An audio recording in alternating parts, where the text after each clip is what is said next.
It's Kute here, nationally best-selling author of You Are the One and The Magic of Surrender.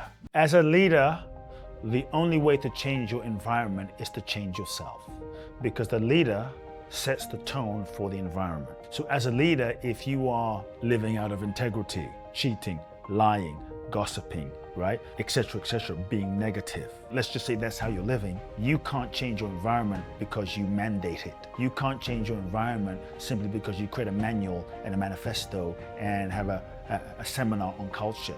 You have to become the living embodiment in your energy, in your consciousness, in your vibration, and in your actions to set the tone, the frequency, and the example for your people.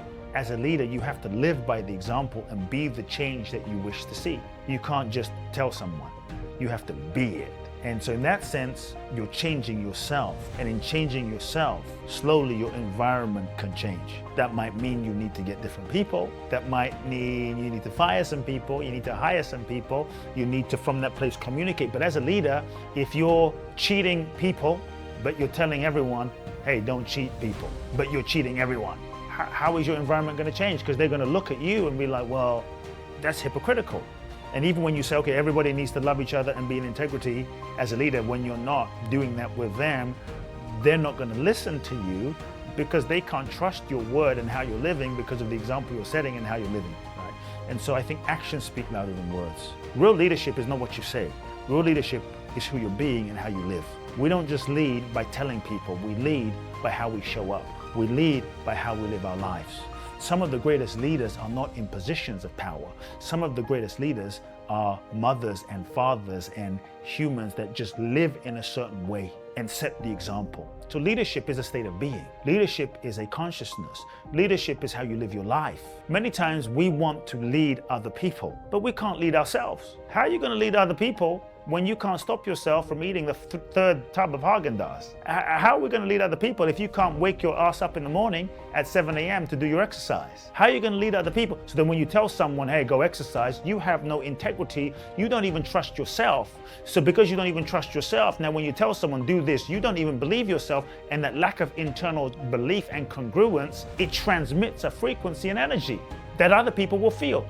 Yeah, go exercise, even though I'm not. You don't believe yourself, and that internal incongruence is a vibration that translates. So leadership is a state of being. Leadership is how you live your life. Leadership is how you live every moment. Leadership is a way of being, and that way of being transmits and sets a tone and a vibration, and people around you will feel that. Now I have a child, as a parent, you could say it forces me to actually be a better leader in a certain way. Because there was one moment, or every day to be honest, but I remember there's one moment when I looked at my son and he was copying everything I did. I was standing a certain way, and then I was walking my hands in my pockets, he was walking with his hands in his pockets. He was walking with a certain way, I was walking a certain way, and he's walking a certain way behind me.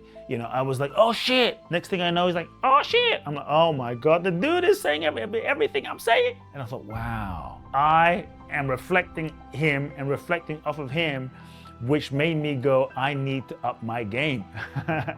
Because the things I say and the things I don't do, and how I treat his mother, and how I speak to my wife, and his mom, and how I live my life, all of these things, he's following, regardless of what I tell him. So if I say to him, hey, don't eat the Snickers bar, right, and don't smoke cigarettes, and don't do cocaine, but I'm in the house snorting cocaine, doing Snickers bars, eating McDonald's, but you don't do it, that's how he's gonna learn, you understand?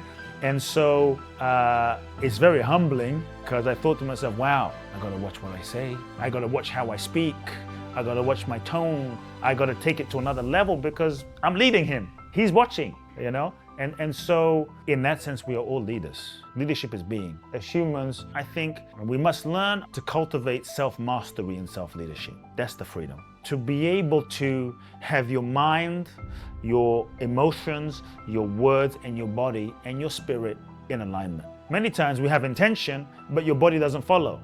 I want to exercise tomorrow, 7 a.m. rolls around, snooze button. It's not a good leader, right? You have an intention, but your body doesn't follow. So true leadership is when you cultivate self-mastery, where what you think and what you feel and then how you act are in coherence. And that's what we must learn to do within ourselves. I hope you enjoyed this short video. Please share it with anyone in your life that you feel would benefit. Make sure you subscribe to this YouTube channel, and I'll catch you in the next video.